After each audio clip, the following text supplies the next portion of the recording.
Continuamos en Televida con la presencia de Berenice Lemoine. Ella es directora de la Residencia Asistida San Jorge. ¿Cómo estás, Claudio? Buenas Buen tardes. año. Muchísimas gracias. Y vamos a hablar del ingreso a la residencia y de cierta situación que te ha tocado vivir en esta época de las fiestas pasadas. Este momento, esta situación en que la persona tiene que ingresar a una residencia porque lo necesita, porque su salud lo requiere, porque necesita estar rodeada de profesionales que lo atiendan. Y claro, muchas veces la familia prefiere esperar pasar las fiestas, hacerlo recién en enero, porque claro, es como que les cuesta, hay un duelo allí, ¿no? El tema es así. Las fiestas generan, bueno, por supuesto, como habíamos dicho en el programa anterior, lo que es tratar de pasarlo con alegría. Sí. Las fiestas son sinónimo de mucha nostalgia para los adultos mayores también. Y de familia. Y también de familia. Pero ¿qué es lo que ocurre? Los familiares lo que opinan es que es una forma de desentenderse quizás de ese adulto mayor, de ese ser querido. Entonces prefieren pasar las fiestas en familia, claro, y luego traerlos a las residencias, sí, porque genera mucho sentimiento de culpa. Claro. Si querés me explayo ahora en lo que es cómo interfiere este sentimiento de culpa para la familia, para llevarlo a estos lugares, y por el otro lado el duelo que tiene que hacer la persona al ingresar a estos lugares, ¿verdad? Que no le es fácil, en muchos casos no le es nada fácil.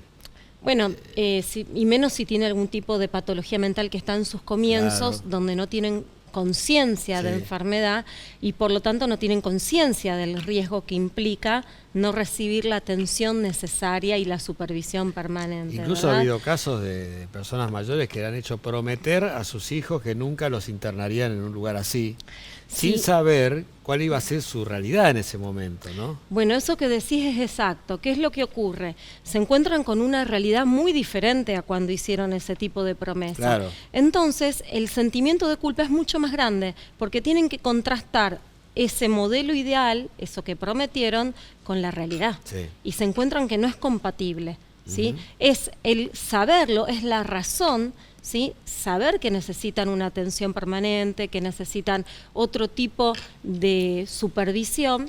Y que no está al alcance de uno, de la familia. Pero que como hijo uno tiene que entender que está limitado, ¿sí? Entonces ese sentimiento contrasta mucho con la realidad y eso genera un sentimiento de culpa muy grande, ¿sí? Pero bueno, es entender que es otra forma de cuidar, no es desentenderse. Hay toda una serie de etapas, ¿no?, que va pasando el paciente hasta que logre adaptarse a este nuevo lugar, a esta nueva familia, podríamos decir. Si bien la familia no queda apartada porque los puede visitar y estar allí, tiene un hermoso patio donde comparten con parrillero. Con parrillero, hermosos momentos, ¿no es cierto? Entonces, bueno, no es tan así que se abre de la familia. Están los otros casos. Hay familia que se abre. Esa es otra historia. Sí, ese es otro para otro momento. Pero si la familia quiere estar, puede estar, ¿no es cierto? Por supuesto, nosotros siempre intentamos convocar de tal manera de fortalecer los lazos afectivos. Claro. El adulto mayor lo que tiene que atravesar un duelo, ¿sí? Se sabe que él era autoválido, autónomo, independiente, tenía su casa y ahora tiene que encontrarse con que ya pasa a ser dependiente con diferentes grados, ¿no? Entonces tiene que atravesar ese duelo y empezar un nuevo estilo de vida. Sí. Entonces, eso es lo que interfiere en esta adaptación a la residencia. Entonces, nosotros intentamos primero que haya un preingreso, es decir, el equipo de admisión de la residencia se va a entrevistar tanto con el adulto mayor como con la familia. Entonces eso va a ser bidireccional. Por un lado nosotros vamos a obtener información para hacer una correcta anamnesis, una correcta historia clínica, conocer los requerimientos de ese adulto mayor, sí, y por el otro lado él también va a conocer la residencia. ¿Por qué? Porque el primer paso es que él pueda sentirse que acepta la situación y dejar de renegar de esa situación. Claro. Ese va a ser el primer paso. Entonces, cuando él se sienta relajado, va a tener paz mental como para poder ir transitando la adaptación lo mejor posible. Bien. Después se va a dar el ingreso, que es el momento que uno trata como profesional de disminuir el impacto lo mayor posible, la mayor cantidad posible. Entonces, uno, ¿qué es lo que hace? Bueno, acompaña como profesional y además muchas familias deciden que continúe con la persona que lo cuidaba en su casa, con un acompañante terapéutico, quizás un determinado periodo, algunas horas, como para que el adulto mayor se sienta acompañado, vea una figura conocida y se sienta en confianza. Hasta que se va familiarizando con la gente de la residencia. Hasta que va generando lazos de convivencia, ¿sí? Va conociendo cómo es la dinámica del lugar, va conociendo la funcionalidad del lugar, y entonces ahí va comenzando la adaptación para lograr la integración. La integración es cuando ya el adulto mayor se encuentra con que está en su segundo hogar, con que ya ha logrado forjar lazos de afectividad. ¿En cuánto tiempo se logra esto habitualmente? Y no menos de 6 meses. No menos de 6 meses, que es cuando transitan el duelo y pueden pasar a la etapa de integración. Eso se va haciendo paralelamente, que va generando esos lazos de afectividad ya, no de convivencia solamente. Bueno, ya a partir de la adaptación ya logramos el objetivo, ¿no? Bueno, hay que después mantenerlo, ¿verdad? Para eso es importante que el adulto mayor comprenda, que tome conciencia de los riesgos y que comprenda que va a estar mucho mejor. ¿Por qué? Porque tiene que conocer los beneficios de la residencia.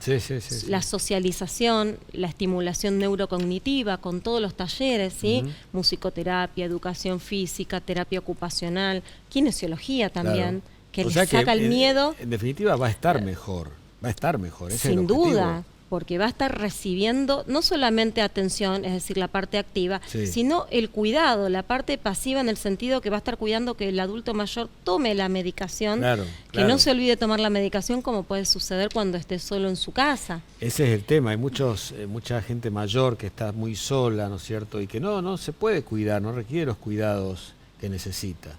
Bueno, no los tiene. No los tiene, entonces, aunque esté en su casa, en su hábitat, en lo que extraña, pero va a tener una enfermedad que va a ir creciendo. En cambio, en este otro lugar empieza a decrecer. O un envejecimiento que uno sabe que con el envejecimiento progresivamente va perdiendo algunas funciones, como puede ser trastornos en la marcha, lo que es la sarcopenia, que va disminuyendo la fuerza muscular, o la presbiacusia, que habíamos hablado en otro momento. Entonces, esa pérdida progresiva de ciertas funciones es lo que va haciendo también que el adulto vaya requiriendo otro tipo de cuidados. Entonces, no es necesario tener una patología diagnosticada, sino ser consciente de que requiere un mayor cuidado o supervisión que lo ayude a transitar esta etapa, ¿verdad? Y esto, paralelamente con la integración de esta persona, también ese duelo, esa culpa del familiar también tiene que ir desapareciendo. Porque va a generar una relación mucho más sana. ¿Por qué? Porque la familia sigue siendo familia, pero deja de ser el cuidador al que le genera un estrés permanente y constante, hiperalerta, estar muy preocupado. Entonces pasa una relación más sana donde la familia es familia y va a visitar a su ser querido desde lo afectivo únicamente, sin esa preocupación constante de estar cuidando permanentemente de él. Bueno, vamos a recordarles a la gente dónde está ubicada la residencia asistida San Jorge. Estamos en 1 de mayo, 1756, y si quieres aprovecho a decir el teléfono. Dale, 341-748-5191. Perfecto, ya lo estamos viendo. Bueno, Berenice, muchísimas gracias. Bueno, un gusto, Claudio, y sigamos el año de la misma manera que empezamos. Así con es, mucha energía, mucha alegría. Gracias. Gracias. Ya venimos con más.